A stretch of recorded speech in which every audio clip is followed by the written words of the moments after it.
Okay, can y'all tell me about loops? Anyone tell me what a loop is? Any ideas? Yes, Dan. Is it a code that keeps running while the condition is true or false? Pretty much.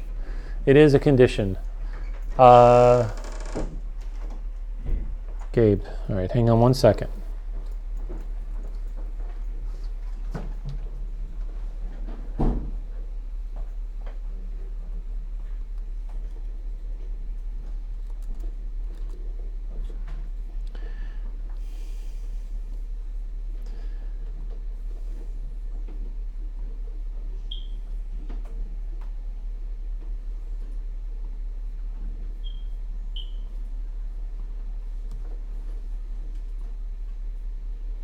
Okay, so you are correct. It is a condition that runs while it's a set of code that runs while a condition is true. I found this on the internet. It's kind of a little meme, programming meme for you all. Loops repeat actions so you don't have to. And that's pretty much what loops do. They're integral part of what we're doing in coding. Gabe, please make sure you have I sent out an email earlier, please make sure you can log in because we're going to be doing a lot of this today together. Okay. So let's dig a little bit deeper here. A loop pretty much has a loop body and there's some type of mechanism that does the iteration. Loop is just basically, it's a program construct. It evaluates why a condition is true, and then it iterates through the logic inside of the curly brackets and inside of the static braces. Now, sometimes the loop will have an iterator, sometimes it will not. And we're going to look at 3 different kinds of loops today, and then also touch on enumerations. So here's a basic flow diagram for a loop. You have whatever the initialization, this is the start point, and we check the condition. Just like an if statement, it has to evaluate to true or false.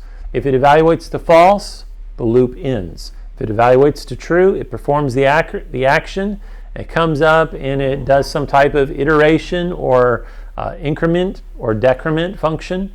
And then it comes back around and it checks the condition based on that increment or decrement. Not all loops have to operate this way though.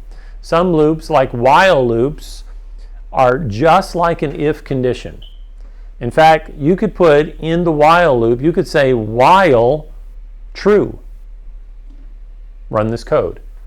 And when you run code like that, while true, run this code, it will run until your computer runs out of resources. It'll just keep going without end. Now, a lot of programs that are actually executed, the ones that run, like when you're writing your Java GUI apps, a lot of times they'll have this type of execution logic, and they'll use another mechanism to break the execution logic, to break out of the while loop so that the program stays alive. All right, so the syntax for a while loop is while, parenthesis, and then whatever that true false logic is. And then of course inside of the static block you'll have the code execution. So here's an example. We have a scanner. Scanner equals new scanner system.in, right?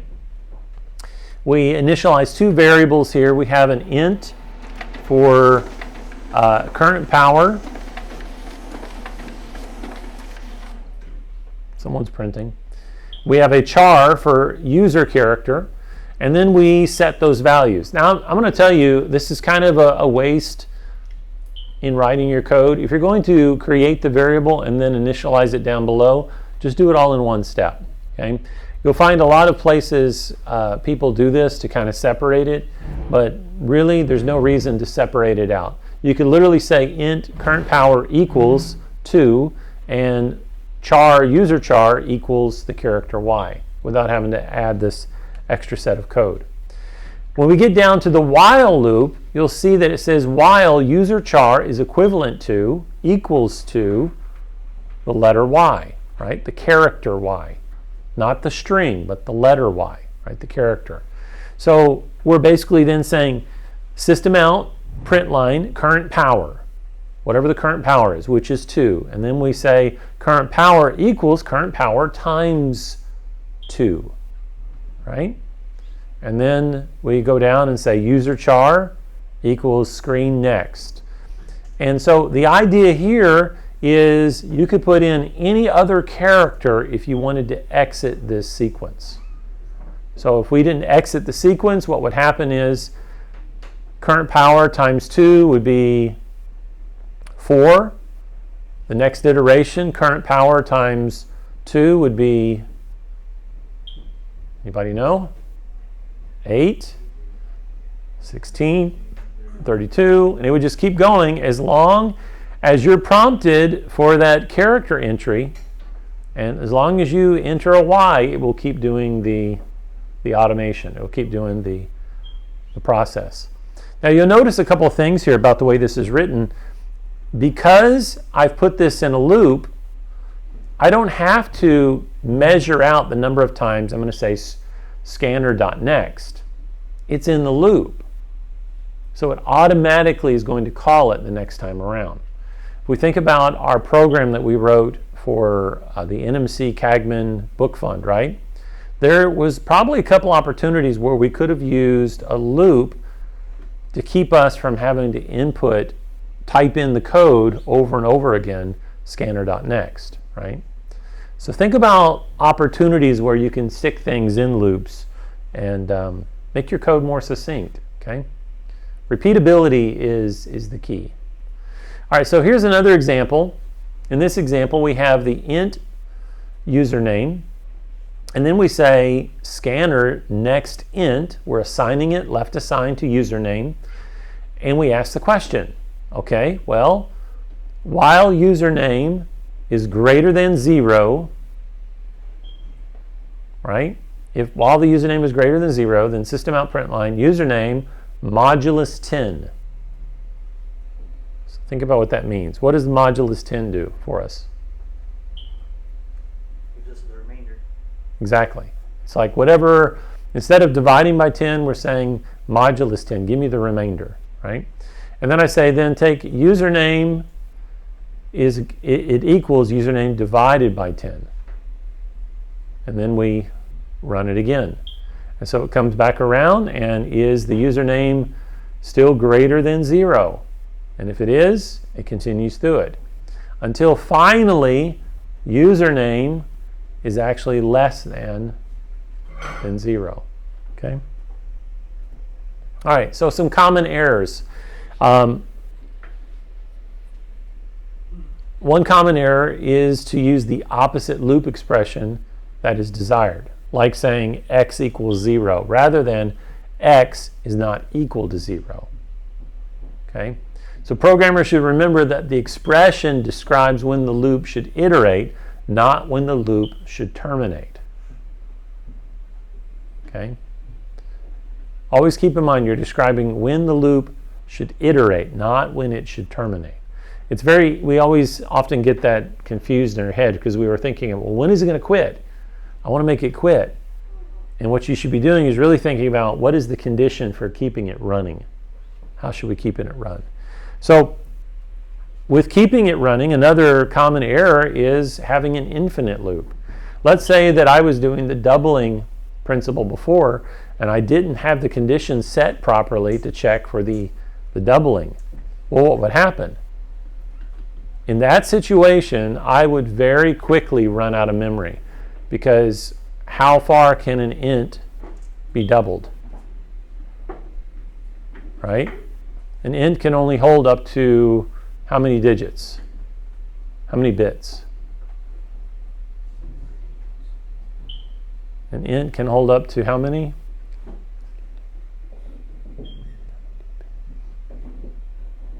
Anyone read my lips? 32 bits, right? Long is 64 bits. So you could actually run out of memory, and then it would error out and say, oh, you can't assign this value anymore. But let's say you're using like one of the numerics called big integer, right? For those, it's an enormous number. And you can actually run out of memory real quick with those because your computer would just keep going and then the JVM would crash and your computer would lock up and then there's no way to get out of it. You have to hard boot your computer to get out of it. Okay. All right, so here's some more examples of while loops. So you have the scanner equals scanner, right? We have the int, current value, comma, val sum, comma, num vals. Have you guys seen this syntax before where you can write your code like this? As long as they're all the same type, you can declare them by commas. Okay? You cannot assign them that way though. You can't say int current value, comma, vals, comma, num vals equals something. That's invalid. So we declare it, then we have values equals sum, num values equals 0, and then we have current value equals the next int. This is where we have to input something on the keyboard. So you input it, it gets to the while loop. The while loop asks the question, is the current value greater than 0? If it is, we're continuing, right? And so the value sum equals value sum plus the current value. Well, we take the current value, we're adding it to the value sum, and then we say the num of vals plus 1. I want you to think about that idea there, num of vals. Basically, this logic here is tracking how many iterations are going through, right? How many times we're accepting the next int is what this is doing. It's like a counter. How many times we're going to do something. And that's a very appropriate way to keep track of how many iterations through a loop. Maybe you want to say, maybe you want to call it instead of num vals, maybe you want to call it counter instead, something that's more meaningful to you. So you say counter equals counter plus 1 inside the loop. So then we enter scanner next int, left assigned to current value, and we come back up. And is the current value greater than 0? Well, yes, it is. And it keeps going through the process until someone enters a 0 or a less than. And that number, that magic number there, is called a sentinel value. A sentinel. You ever watch, what was it? The X-Men series? And they had these guardians called the Sentinels. Or the people who stand there guarding the way, right? So you have to imagine that this is a gate. And what is the sentinel value? Well, the sentinel value is this. It's guarding that gate. So it's a sentinel. Okay? Any questions so far? Everyone good to go? Because you will see these on your labs. It's very important that you internalize these and get these down. Okay? All right. So we had while loops. Now we have what's called a for loop. And a for loop requires 3 different types of values, parameters in them. They're all separated by semicolons. You have the initial expression. You have the condition expression, which is what something has to evaluate to true. And you have the update expression. Now, remember before, in the previous slide, I was talking about this current value, and I was talking about the num val. Num val, I said, was like a counter. Well, that counter expression is what this is right here. We're setting the initial state of that counter. So, reality, what I could type is I would say for, inside the first semicolon, I would say for int count equals 0. That is my initial expression. Int count equals 0.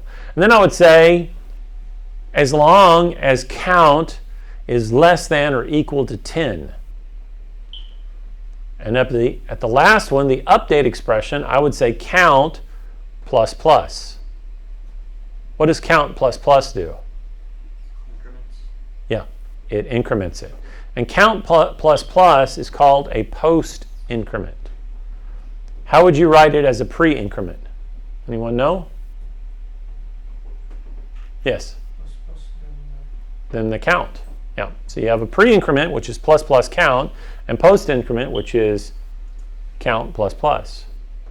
Make sense? Pre is before, post is after. Right? Okay. So if I had that set up, then my loop body, I would execute whatever is in that code based on the expressions that are given here. All right. Let's look at an example. So here, my counter is I. And I say int I equals 0. That's the initial state. The true false statement that we're evaluating for is I is less than 10. And then the update of the expression is I plus plus. And so what's going to happen is, first time it reads this code, it says, okay, I is equal to 0. And I is definitely less than 10, because 0 is, in this universe, 0 is not greater than 10, right? Yeah, we all agree on that. Okay, good. All right, so I is less than 10, and then we're saying, okay, now that we've done that, evaluated the statement, go ahead and do the post increment. Okay? And so then system out print line, I is equal to what? What do you think I is equal to?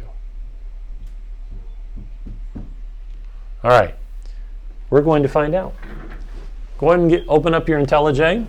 We're going to practice a real quick loop.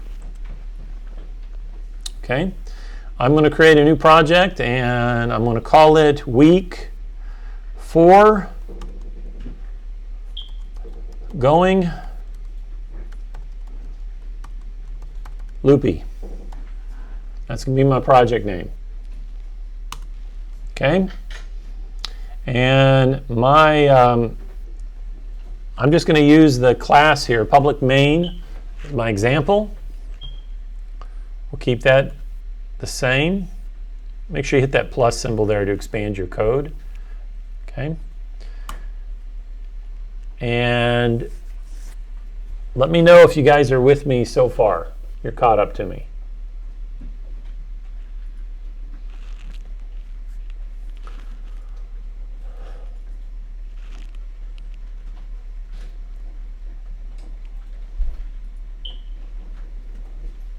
Okay, so we use the keyword for, and then we're going to say int I equals 0, semicolon.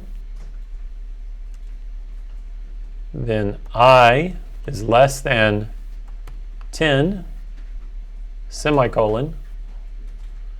And then finally, I plus plus. And at the end, you want to make sure that you put the curly bracket with the closing curly bracket. Now in IntelliJ, I'm going to show you this real quick. In IntelliJ, if I type curly bracket and hit enter, it automatically puts that second curly bracket. So in this class, our class name is main. Main has a curly bracket here and there. So that's one set. For our method, our main method, we have a curly bracket here and here. That's the second set. And then the third set of curly brackets is for the for loop, right there and there. Does everyone have what I have so far? Okay. We're going to type SOUT and tab. And I'm going to type a string literal. I is plus symbol. Did someone call my name? Okay. I.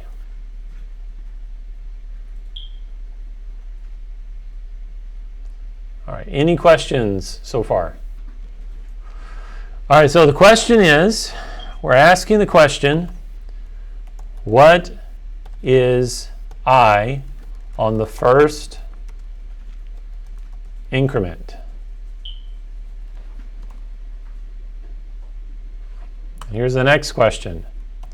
What is I on the last increment?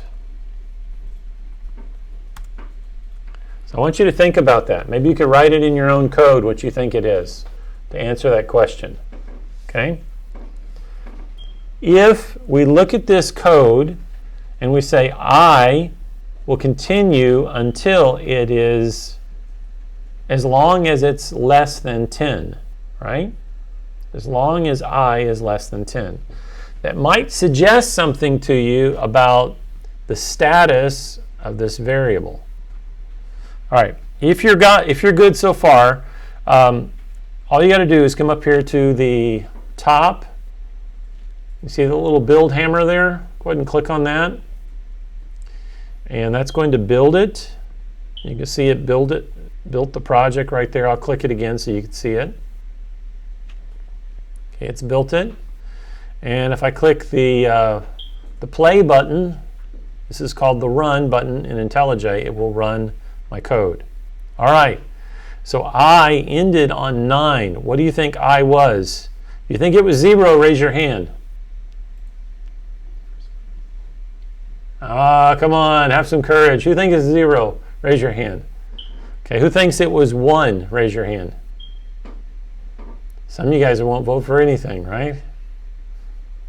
All right, you guys are like those who didn't vote in the last election, right? Didn't want to vote for either side? Okay, here we go. I started out as 0. So what does that mean then? That means that this is not evaluated until right there at the end of the static block. Does that make sense? It's not evaluated until all of the code is ran. So when I right here is 0 on the first run.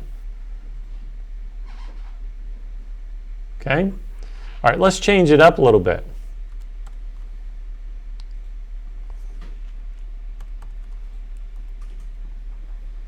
I'm going to build it.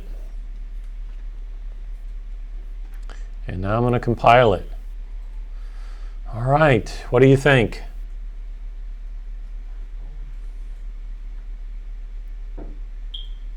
Still the same, right?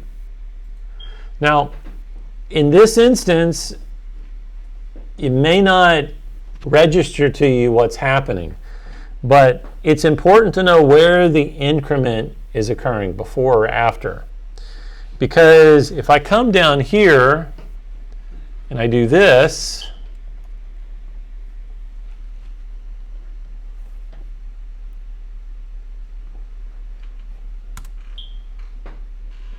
notice there's no error. All you have to have is these two semicolons to separate it. The update expression now is down here. So think about what's going to happen with the logic. We'll run it again. I build it again, I'm sorry. And we'll run it. All right. So what is I? I is still 0. Okay, now this is where it gets tricky. What do you think I is going to be now? Let's do this first.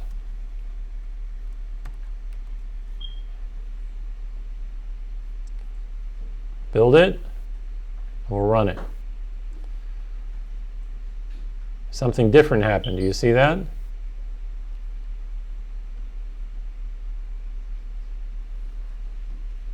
you guys see the difference between the pre-increment and the post-increment? In the pre-increment, the addition is done first before it prints out the value. In the post-increment, the value is printed first before it does the addition. Okay, very important. All right, let's go back to our slides. We're going to hit some other examples here.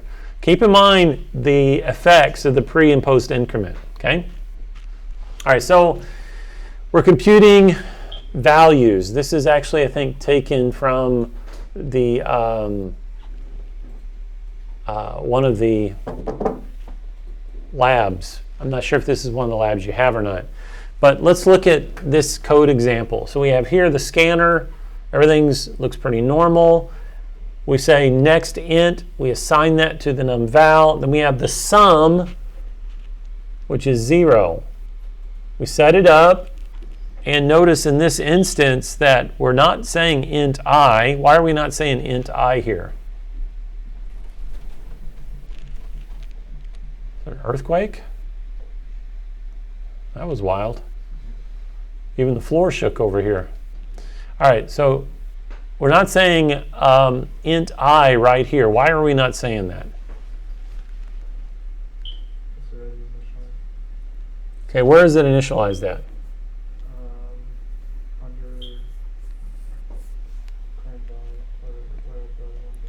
Yeah, and this tells us something about the scope of our variables, doesn't it? What I declare up here, I don't have to redeclare down here. If I tried to redeclare the same variable twice, it's actually going to throw an error. Okay? Because the scope of the variable already exists in memory. And Java is going to say, no, I've already held that part of memory aside. I can't grab the same part of memory again. I can't do that, right?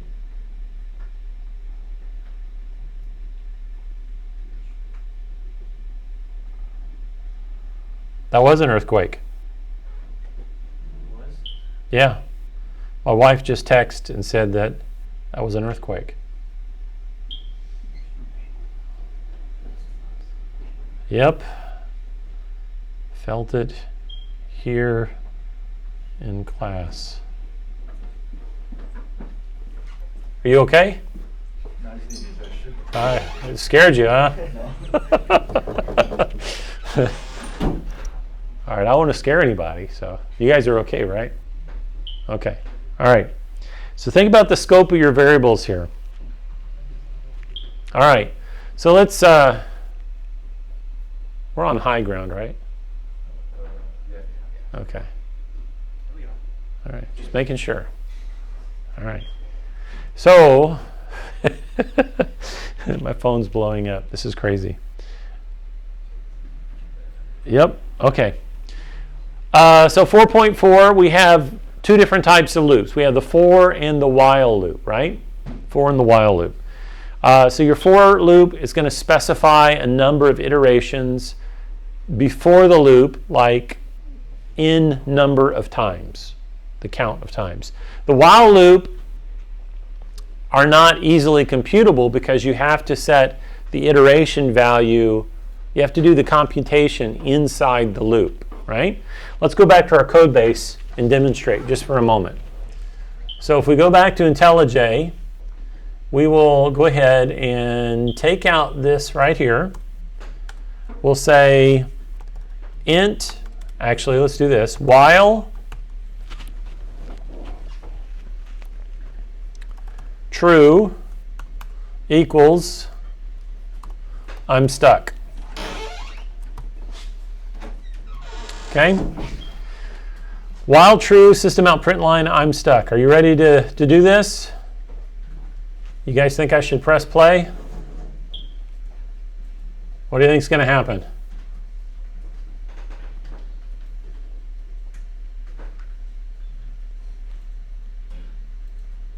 All right. Now we're stuck, right? How do we get out of it? Well, IntelliJ gives us a little red button here, so we can click that to finish the process. If you write your code and you're doing it from the terminal and you get into that, just remember Control-C. Control-C. Right? So if you're running the program from the terminal, so for example, I'll go cd source, right? There's my code, javac, main, we'll run program, I'm stuck. Now you're thinking, how do I get out? I don't have a little red button to push. Control-C. Control-C will break out of that program. All right? I wanted to show you that because some of you may freak out and think the only way you can stop your program is to turn off your computer. That's only in very bad situations you'd have to do that. But all you got to do is just everyone say Control-C. Control-C. There you go. All right. So let's talk about, though, iterations inside of a while loop. I could do int I equals 0. We'll trade this out and we'll say I is less than 10. And I'm not stuck. I'm just counting. Plus I. And then I plus plus. Or we could write it as what? I plus equal 1, right? Or we could write it as I equals I plus 1. All three of those are the same. Except in a pre-increment, you can't write this and this in pre-increment fashion. Okay. All right, so we're going to run the code. I'm going to come up here and compile it. I'll click run. I'm not stuck, I'm just counting, right?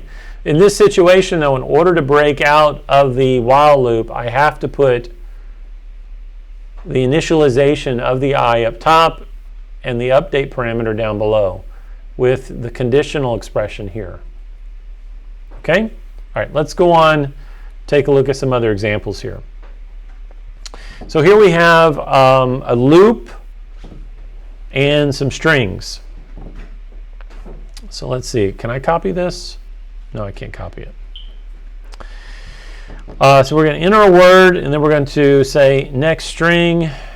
And the idea here is to see if the character is a letter. And we're going to get the input word at character I. We're looping through the length of that word, right? And number of letters plus equal 1, and so forth, right? Let's take a look at this. Actually, I'm going to skip over that one because this is identical to a lab you're going to do. We're going to come back to this. But just keep in mind, remember the character method.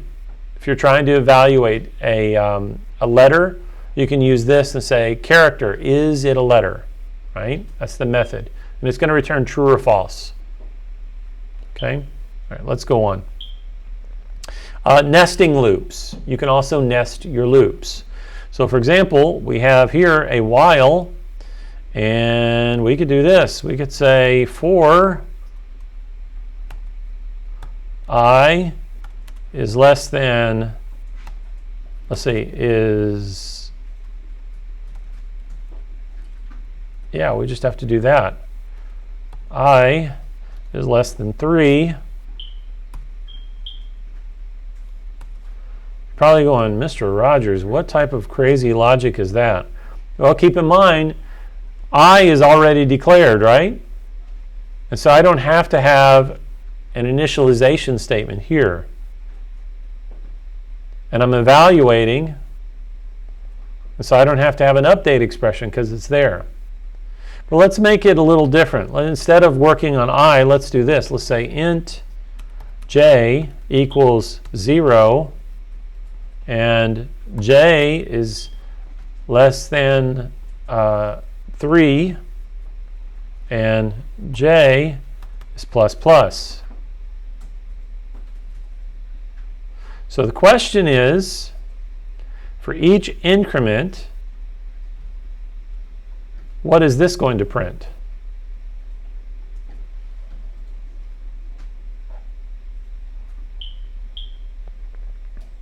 Think about it. Because where is the printing of the letter I occurring? It's at the beginning of the loop. And so now I'm controlling how that is going to be printed because I set I inside of another for loop, right? And every time this for loop reaches the number 3 or the number 2, it's going to increment it and then exit back out and come up here. So it's going to produce some different results, right? But it gives me a mechanism of controlling how I'm going to nest. Let's hit it again. I'll build it here, and we'll run it. So now we're counting by what? Threes. Right? We could change that and say let's count by twos. Run it again. Count by twos. Or let's set it to something crazy. And we're going to count instead by sevens, because that's like a fun number to count by, right? All right, so let's run it. So you get all kinds of crazy iterations you could do. Well, let's do it even better. Let's do it by the number 13. Number 13 is a prime number, right? Okay, let's do that.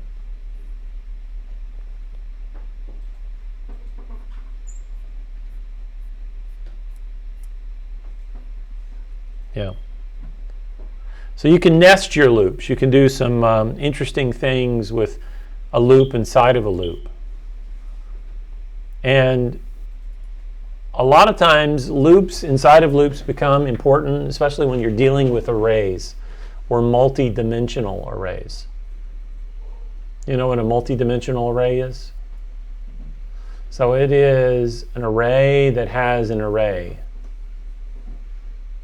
That's multi-dimensional.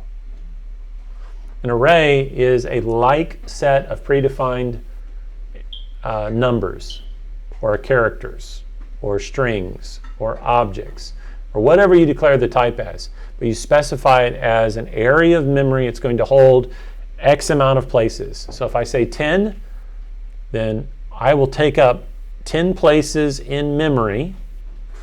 That's now called an array of data of a certain type. Okay, and we're going to get into those, I believe, next week or the week after. All right, let's go on back to our lesson. So that's nesting loops. And of course, you can see here, here's another example where we're taking a while loop, numask is greater than or equal to 0. We're telling it to print a number, and then we input the next int, and we do something with it, right? We're looping through it. So here we have an if statement wrapping a for loop. All kinds of interesting things that you can apply now. Your branching logic with a loop inside of a loop. Okay. Then we get to some interesting keywords. Anyone ready for a break? Yes, of course you are. Talking about the code, not taking a break in class, right? So we're going to continue. That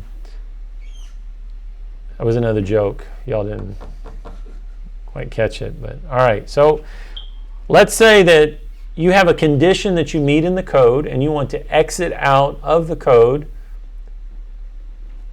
prematurely.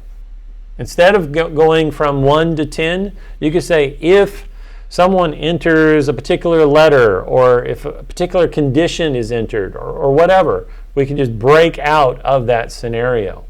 It could be for anything, honestly. It could be, you evaluate a number and the sum of that reaches a certain value, and you exit, which may not be always the case depending on the type of number that you enter.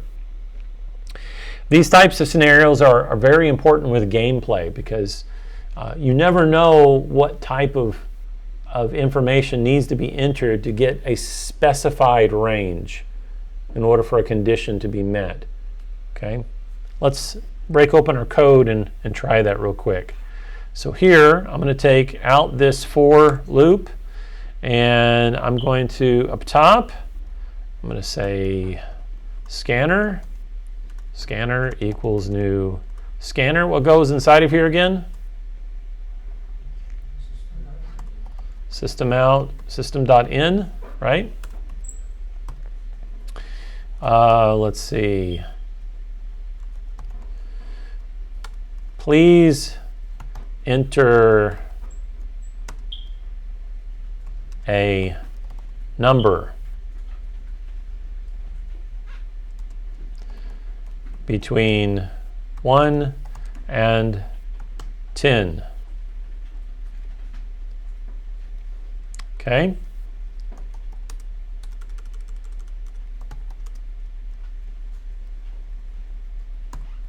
There we go. Enter -1 to exit.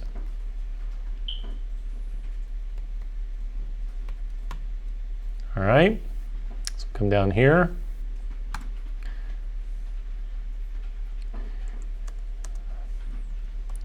System out print line. I'll take out the print line and I'll say enter your first number. Okay.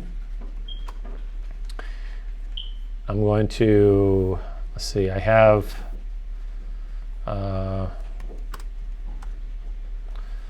int my num, initialize it to 0. Say my num is equal to scanner.next int, right?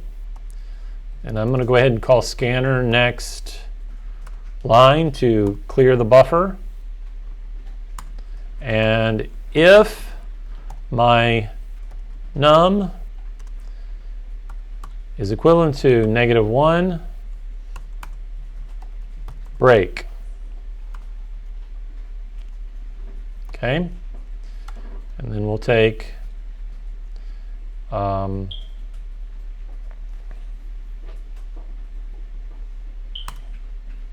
let's do this. Let's say int sum equals 0.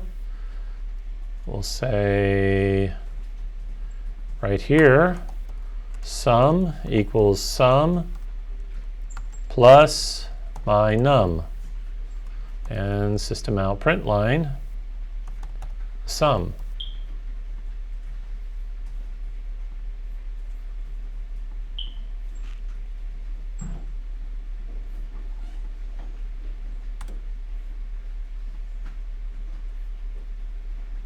Okay, so we have our sentinel value now is an actual value instead of a variable. All right, so let's go ahead and save it. You guys got all the code yet?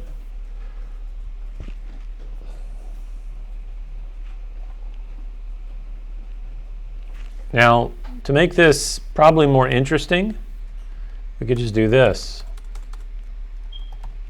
True. And we don't need the int I anymore, do we?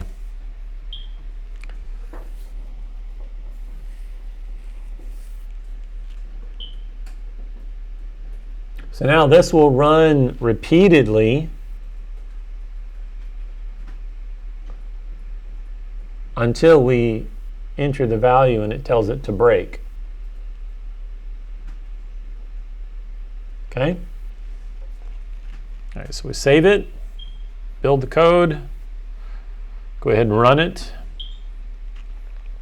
Please enter a number between 1 and 10. Enter -1 to exit. Okay, so I'm going to enter 10.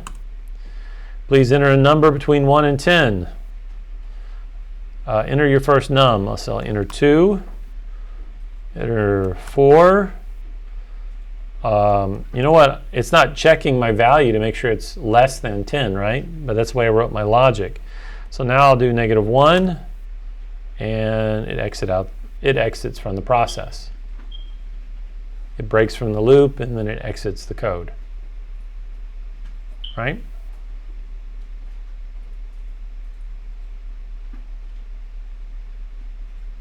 Now next week, you're going to get into some ideas where you actually encapsulate some of your logic in functions, and then you call the function. You can call the function within a loop. And it gives you a lot of power, a lot of expressibility. You could do things in a more manageable, repeatable way instead of having to code the same syntax over and over and over and over and over again. Okay?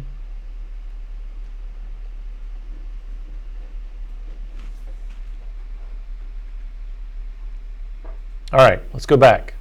Look at our slides. Everyone good so far? Okay, so this is the break. Well, what about the continue statement? Continue statement is really important when you're dealing with nested loops. So, for example, I have a taco loop. Number of tacos equals 0.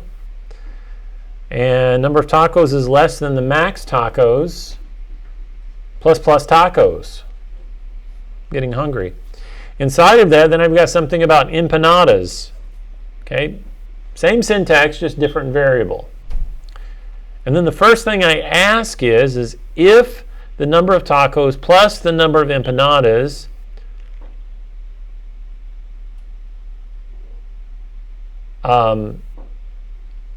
modulus num dinners, and it's not equal to 0, continue. Which means that if the value returned from that remainder is not 0, then it's going to continue. If the remainder is a 0, right, it's going to just jump right on down to the next level, meal cost, and run this piece of code. What continue does is it goes from this part right here, it skips the rest of this iteration, and it goes right back up to the outer iteration. So it's different than a break. Okay? All right. You're going to have some opportunities to play with continue, but just kind of keep in mind that the break exits out of the loop. The continue says, from this point, go right on back to the top. Don't even go through the rest of the loop, just go back to the top. So here, I hit continue. I don't go to this for loop, I go to this for loop. You guys understand? All right. The way these for loops work, by the way, my first iteration, I have to complete every iteration of this for loop before I can go back out to the outer for loop again. So every iteration required to meet the true statement here has to be complete before I can step back out to the outer loop. So you have to think then about what your code is. If the number of tacos is less than or equal to the max number of tacos based on something that's happening down here, when I finish this loop and I come up, then I could exit out of that scenario. Okay. So we have variable names and scopes, and we talked a little bit about this. If your variable is declared, say inside of the loop, so for example, I could have int I equals 0. I cannot come down here and say I plus plus. Why is that?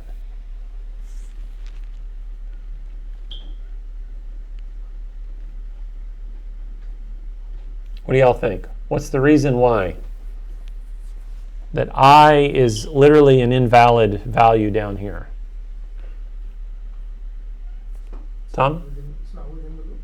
It's not within the loop, but it's also that the scope of the variable, its declaration, is only valid within the loop. If I was declared up here, whoops, up there, that would be fine. But now you notice that this I has an issue, right? Yeah. So you have to think about the scope and the placement of the variable. What's interesting about this scenario is once you get to the bottom of this loop and you come back up again, you reassign I. So you could do all kinds of fancy math down here, and you could say I equals 10 times math pi if I was a double, right? Let's make it a double or a float. Okay? What's it complaining about? Oh. Right? I could do all that, all this fancy math, but because the scope of the variable is within these brackets, once it goes back up again, I have now reassigned I back to 0. So this is also a common error. We sometimes will forget to remember where we declare the variable at, because the scope of that variable is important. Okay? And similarly, if you declare up here at the class level, that is fine. Now the variable is at the class level, right? But let's say that I do something down here at this level. Well, unfortunately, by the time you get to the end of the method, what happens to I? The value is done. It's overwritten. So it all depends on the scope of where you place I. If you place it at the class level, this is called a class level variable, a global variable. If you put it inside the method, this is only its value is only valid within the method. Inside of the while loop, it's only valid inside the while loop. And if I put it down here inside the if block, it's only valid here, nowhere else. Okay? All right, everyone understand the idea of scopes and variables? Similarly here, you probably have noticed that there's an error with the name. I declare I up here as an int, and down here the same variable name is double, but it complains. The variable cannot have the same name. It has to be a unique name because they're two different types. Okay? All right. Variable scope, we just talked about that. And then the last one is enumerations. Enumerations is a special type of object. It's also a class. You can create, instead of a public class, whatever the name of your class is, you could create a public enum of that type. So here we have an enum called light state, and it contains red, green, yellow, and done. Go ahead back to IntelliJ for a moment. And I'm going to take out some of this code so it doesn't bug me. We'll go up here to our project. We'll create a new inside of our source. We'll call this enum example. Okay. PSVM, that's public static void main. Hit tab. Creates it for you. Let me do that again for everyone. Okay. In IntelliJ, PSVM tab. Papa, Sierra, Victor, Mike, and then tab. That will create the public static void main method. By the way, you cannot run this class unless there's a public static void main method with a string array of type args, or a variable called, a parameter called string array args. Okay, it has to exist for it to run. All right, so let's create an enum here. I'm going to say up at the top, public enum, and this is my light state, and my first color is going to be red. Next one will be green. Whoops, green, yellow, and done. Now, the syntax for enums is a little bit different. You notice I didn't have to put it in quotes. Enums just take whatever you type. Same principles with enums, enum values, just like for regular. You can't begin with a number, okay? You can't begin with special symbols. You could begin with a $sign. You could begin with an underscore. Can't begin with a dash, right? Same rules that apply to regular variable creation. All right, so I have my enum here. I'm going to do a system out, whoops.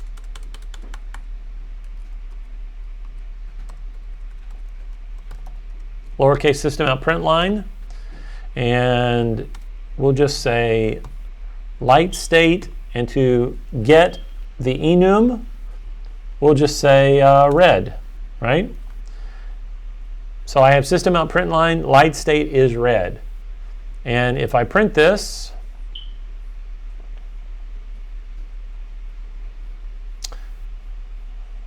hang on, I knew I had an error over here. It was going to come back to bite me. All right, let me do that again. Compile it, and then if I run it, notice that it just prints the string value of the enumeration. You can also get this by doing .toString.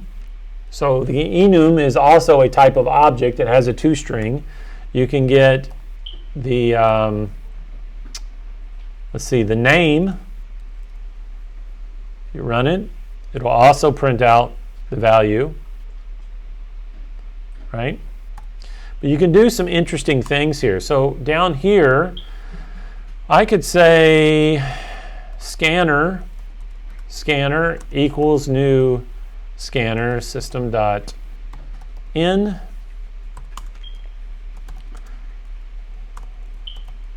Please enter a color of red, green, or yellow, or type done to exit. Okay, let me maximize this. There we go. So I'm going to say while true,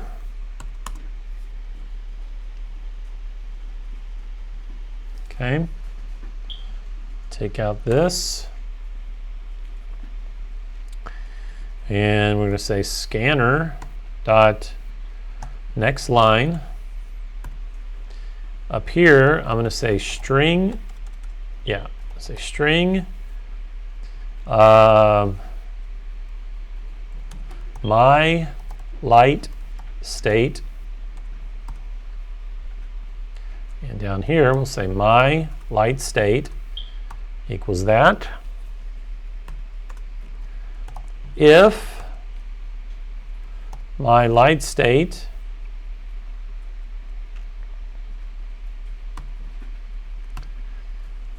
equals ignore case light state dot red,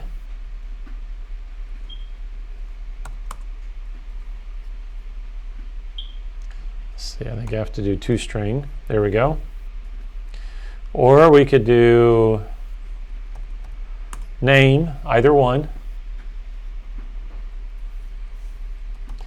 System out print line light state red.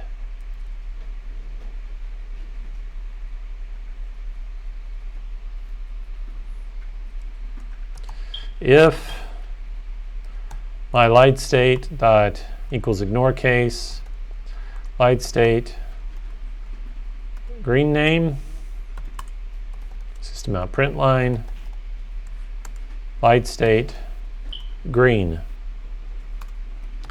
If my light state equals ignore case light state yellow system out print line light state yellow.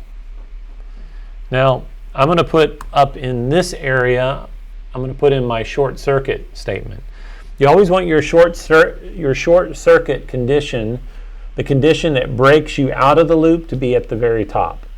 Okay, so I'll say if my light state equals light state done break.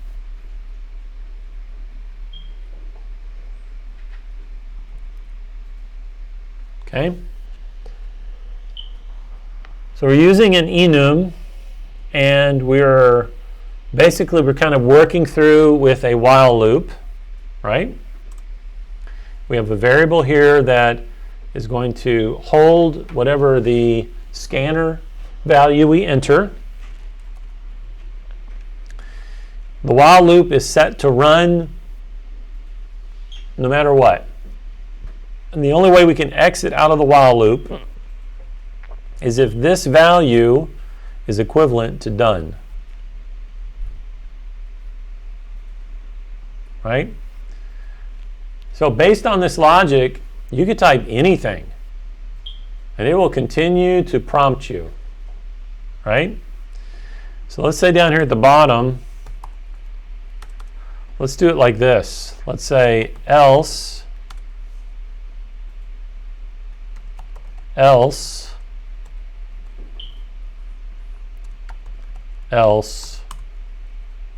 system out print line, your value does not match. So think about what we've done with this chaining of if-else statements now.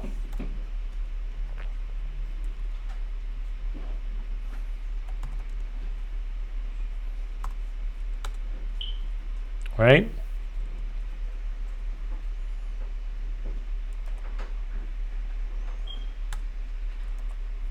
All right.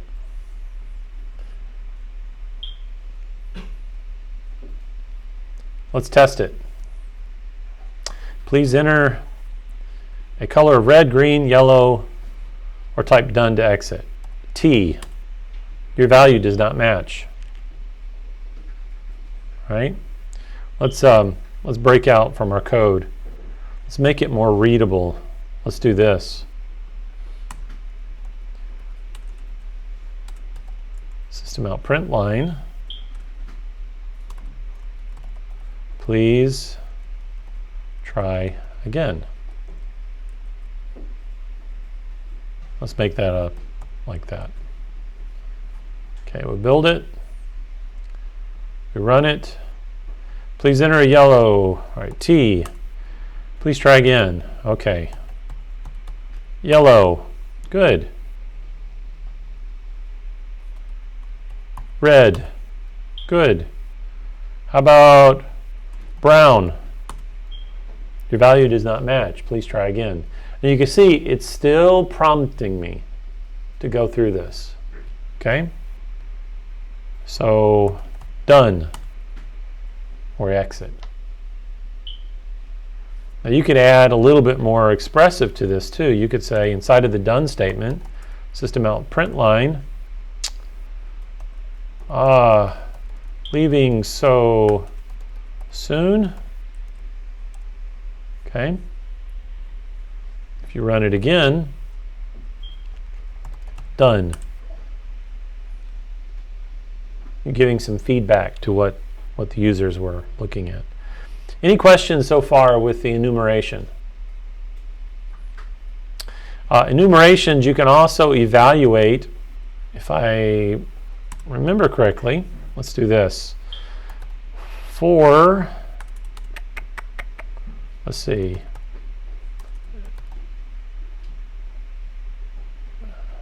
for int I equals 0, I is less than light state values length. There you go. I plus plus.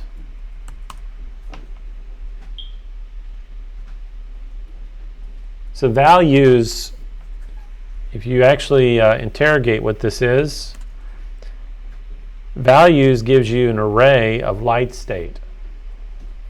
So I'm basically saying, okay, I'm going to iterate now through my values. System out print line, the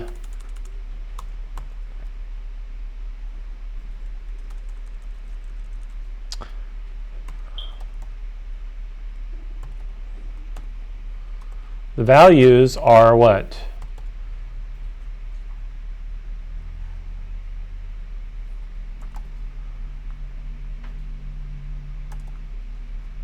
light, there we go, light state values I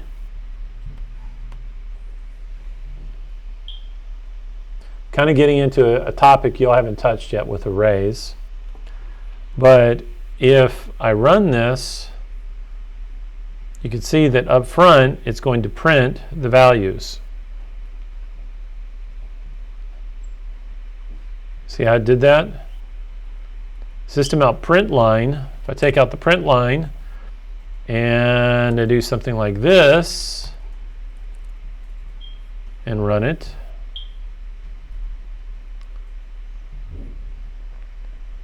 now it's printing the values in comma delimited fashion because I'm iterating through that array of values. Okay.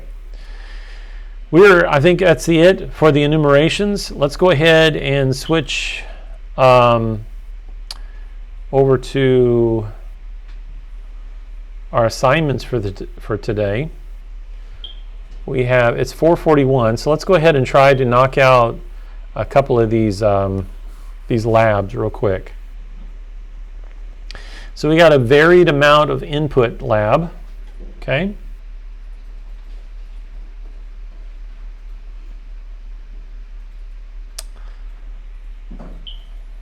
This is lab 4.15. Please make sure you have IntelliJ ready so that we can kind of step through this. The idea of this lab is statistics are often calculated with varying amounts of input data. So you're going to write a program that takes any number of non-negative integers as input and outputs the max and average. A negative integer ends the input and is not included in the statistics.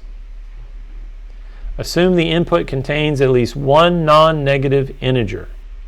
Okay, so here is the test case that they're going to run against your code. And this should be the value if we compute these three numbers. Now you could do the math on this. You could say 15 plus 20 plus 0 plus 3, that is 38, right? Divided by the number 1, 2, 3, 4. That number is going to give you 9.5. Okay? So here's the class we got to write. It's called lab program. So let's go up here and we're going to go to our programs, new Java class. We'll call this lab program, right? Lab program. We see here is a public static void main method. So we'll do PSVM tab. Okay. And we have to accept input. So let's think about the types of values. We want to be able to keep track of the number of entries, so we're going to need some type of counter. Okay. We're going to need a scanner to accept input, so let's go ahead and start with that. Scanner equals new scanner system.in, and we need, let's see, based on this, we need an int. So we're going to say int user int.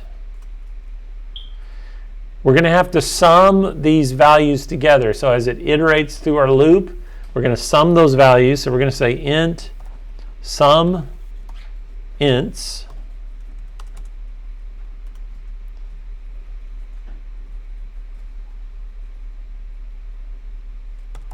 We're going to need some type of indexer. So let's call this the number of ints that we're entering.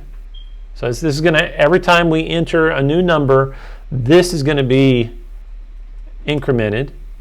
And then we need to have the max max value. So we're going to say int max int.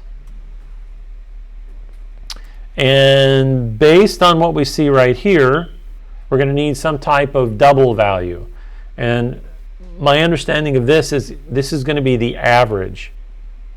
So if we're incrementing through, the number of ints is going to count, should be 4 times as it increments. And we're going to take that number and we're going to divide it by the sum of these user ints, and that's going to be our average. So let's call that double average. Okay? And I'm going to initialize my user int. We're just going to set that to 0. The sum ints, we'll set that to 0. The num ints, this is like me saying int I equals 0, right? In a for loop. So we're going to set this to 0. And my max number, this is the number this is that sentinel value that allows us to exit. If we see that, this is the maximum number, so that's a -1. So we're going to set that to -1 because that's what we're going to check against. Okay, and I'm going to leave double average empty because we're going to be calculating that one. All right. Next, let's go ahead and create a while loop. And we want this while loop to look at the user int, right? And if the user int is a certain value, it needs to be greater than 0, not a -1. So we'll say user int is greater than 0. And we need to set that value, because this is the value that you're going to enter. So we need to have it initialized somehow. So we'll say user int equals scanner next int. So that's setting it. Okay.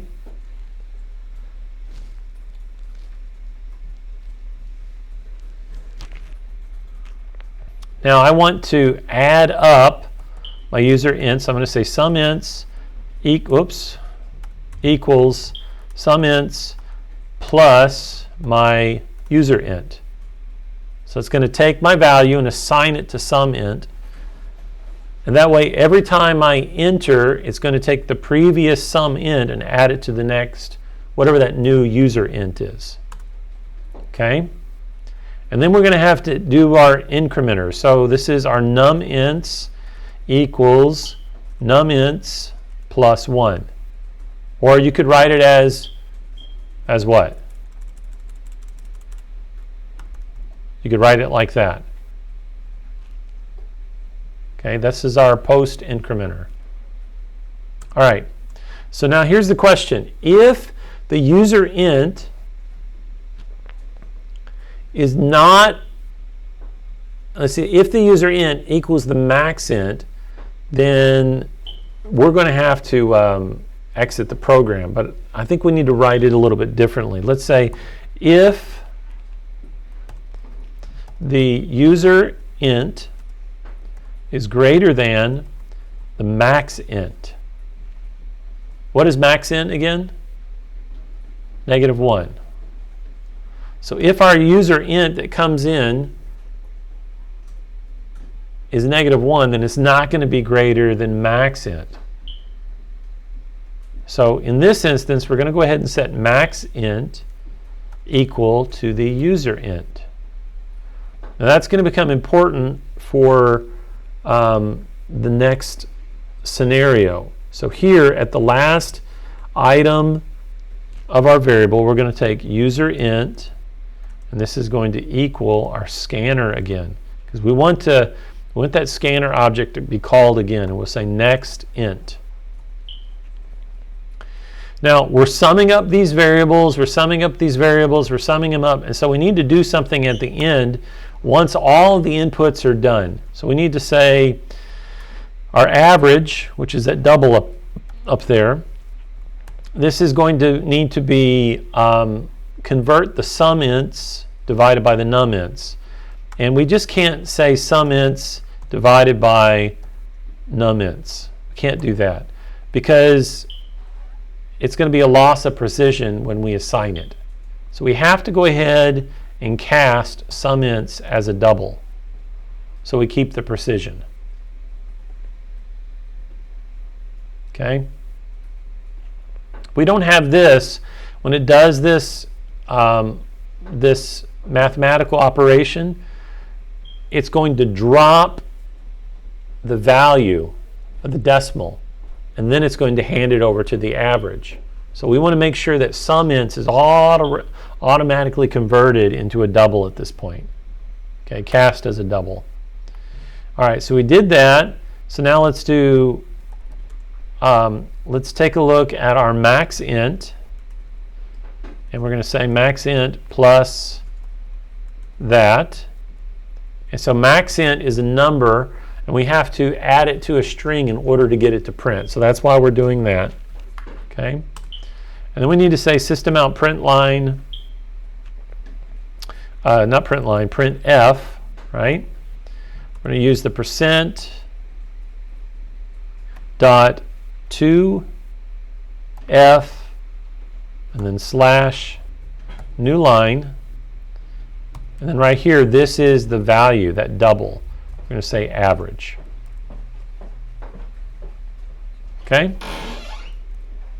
Let's maximize this a little bit so everyone can see it.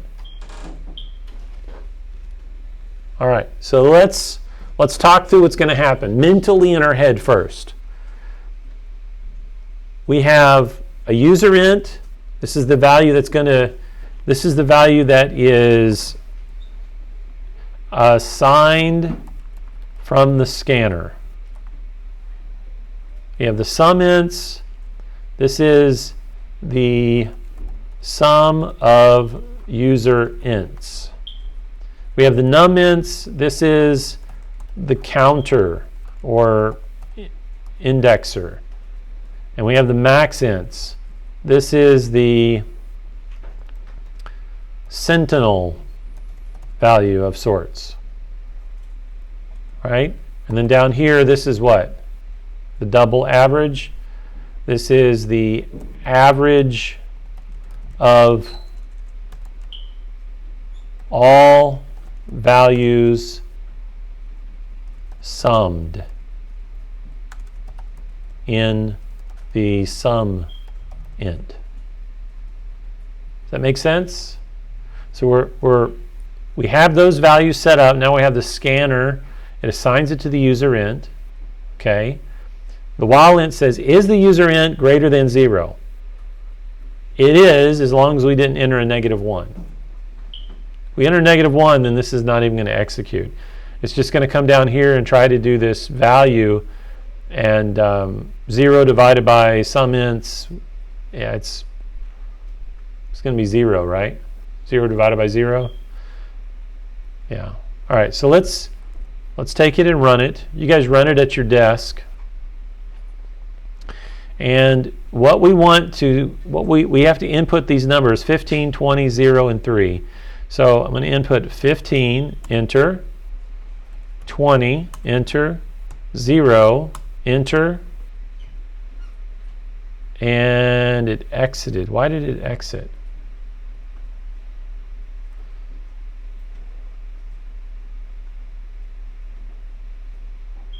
Oh, wait a minute. Forgot my percent sign, didn't I?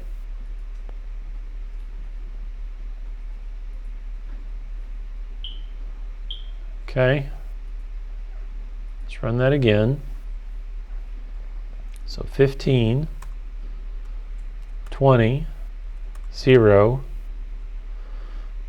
Something in our logic's making it exit early.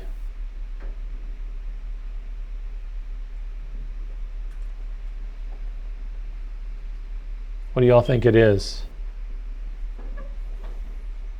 Shouldn't the .2f have a variable next to it? Says the average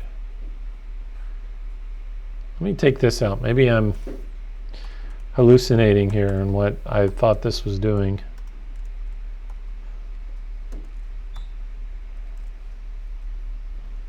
Let's see. 15, 20, 0.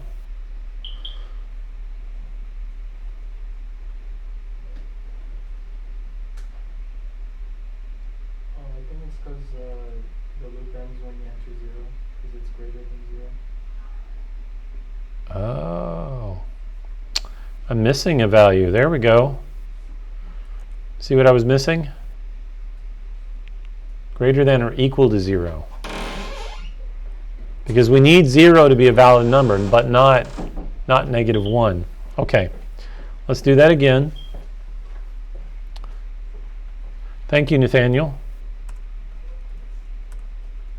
Okay. 0. Oh, we're good. 3. Okay. -1. There we go. And it looks like what we have matches what the expected output is. Okay, so next on this agenda, we need to copy this piece of code. Come over to our input, paste that in. We'll go to submit mode, and we'll submit it for grading.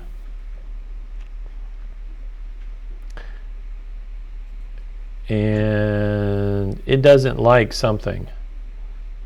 Output.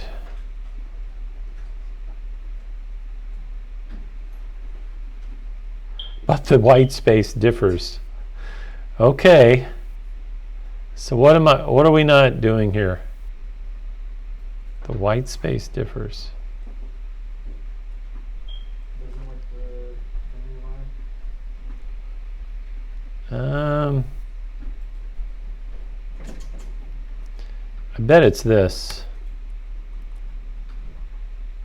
Whoops. I put quotes, space, quote. I think it was that. Try it again.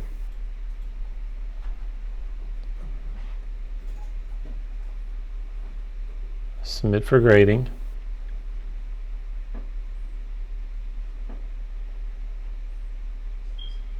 Is it still the same thing?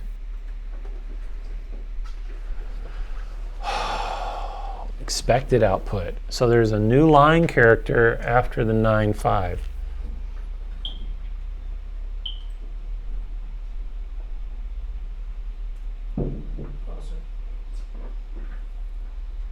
Ah, you see where it's at? Yeah. Okay. This is iBooks, okay? It's you have to pass their test in order to get by. So, but this is good because you really have to focus on what's being presented to catch the fine details. All right, so we'll submit it again. Is that what you're going to point out, Thomas? Yeah. And now what?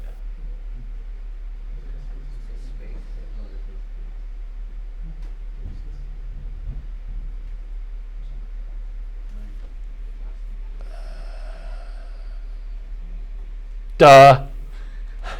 All right, there we go. I took it out and I have to add it back, don't I? All right, here we go. Yay! I passed Java class. All right, there are two others, okay? Two others that need to be done, and we're out of time today. The next one is to remove all non-characters. Now, I'm going to give you a hint. Okay, I'm going to give you a hint.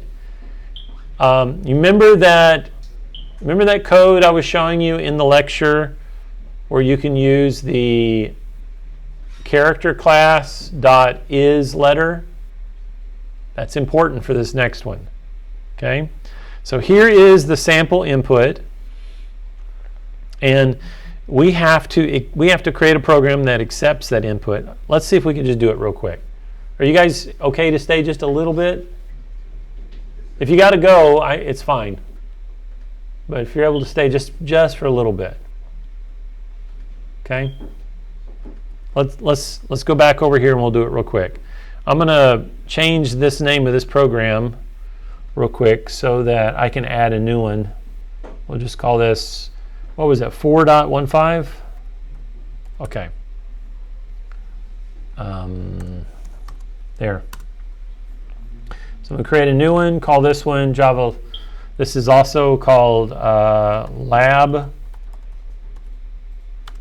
program. And this one also has a system out print line. I'm sorry, PSVM. Okay. All right, so if we look at this, we need to iterate through and capture this information. Okay. So let's start off by saying scanner equals new scanner system.in. Okay, then we're going to do our user input that we have to accept, so we'll just call it user input. And we're going to do, we need to take this value that's right here, that's going to be input, and we have to make that user input with no value. So I'm going to create a new variable and call this user input no spaces, I guess.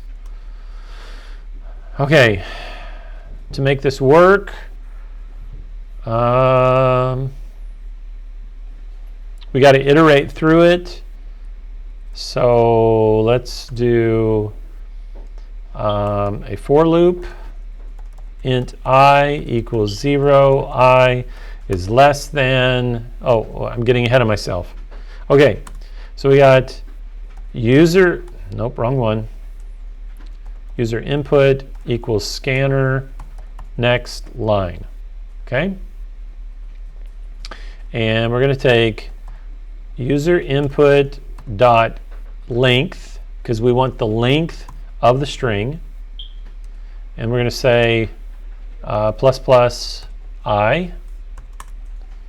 Let's maximize this so everyone can see it better. There you go. Okay. And then we need to ask the question. So does the user input add a particular character? So we're going to say the user input at, or let's see, character at index I. And we need to evaluate if that character is a character or not. So we have the character class. We can say character is letter. I'm going to wrap my value here, okay, in the parenthesis, put curly braces. So I've got, these are the two first parentheses. This one goes to the user input, and the final is for the if statement. Okay? So what I want to do is I want to take, if it is a character, then I want to assign it to my user input no spaces. So I'll say user input no space plus equal user input no space. Oh, no, I'm sorry. User input plus equal user input character at I.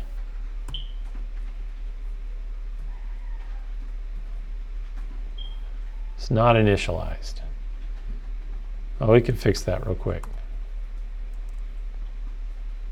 So I've initialized user input no spaces up there. I'm iterating through the list now and I'm assigning it. And really all we got to do is at the end say system out print line, user input no spaces. That's really all we have to do. Okay, so I'm going to build it. I'm going to run it. Right, and I have to type in, I'm sorry, I'm going to drag this over just a hair, because our use case is to use what you see here, to use this text. So we're going to say hello, comma, space, one, world, $, exclamation. And put a W in there, didn't I? Okay. Who thinks it's going to work? Who thinks the class is going to blow up? You want the class to blow up? Oh, man. All right, here we go. Hey, it worked. All right. Let's copy our code. Go over here to Zybooks. We're just going to paste it in. Let's see if it complains again. Submit it for grading.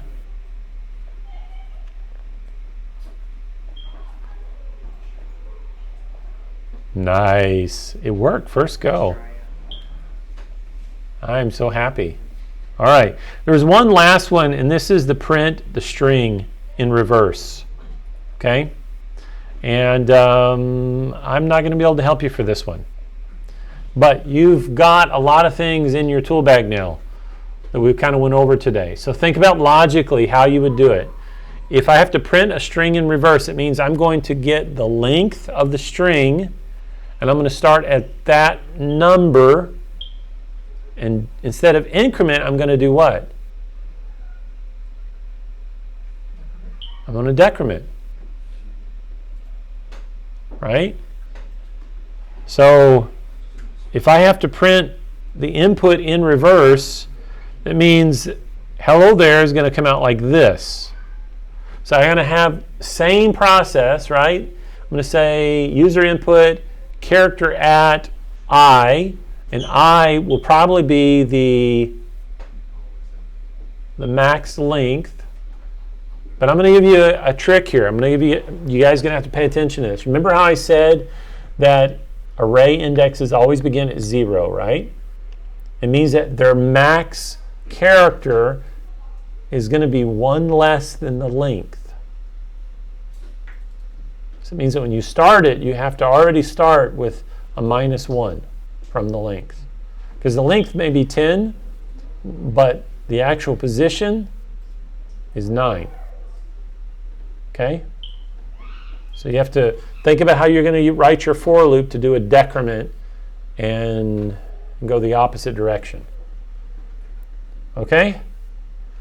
All right. Guys, there'll be a quiz posted on Sunday for chapters 1, 2, and 3. It is open notes, open book, so you don't have to stress about it, but it's just to make sure everything we've learned so far has been sticking in your mind. Okay? And then next week, we'll have a quiz over chapters 4 and 5.